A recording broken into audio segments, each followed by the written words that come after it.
மாவட்ட வடவள்ளி பகுதியில் திமுக சார்பில் நடைபெற்ற நீர்மோர் பந்தலை திறந்து வைத்த திமுக மாவட்ட செயலாளர் நா. கார்த்திக்.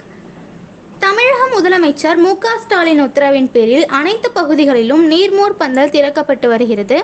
இதன் ஒரு பகுதியாக கோவை மாநகர் மாவட்ட திமுக பொருளாளர் எஸ். எம். முருகன் சார்பாக கோவை வடவள்ளி பகுதியில் உள்ள ஆனந்தாஸ் உணவகம் அருகே அமைக்கப்பட்டுள்ள நீர்மோர் பந்தலை கோவை மாநகர் மாவட்ட திமுக செயலாளர் நா. கார்த்திக் திறந்து வைத்து பொதுமக்களுக்கு நீர், மோர், இளநீர், பழ வகைகளை வழங்கினார்.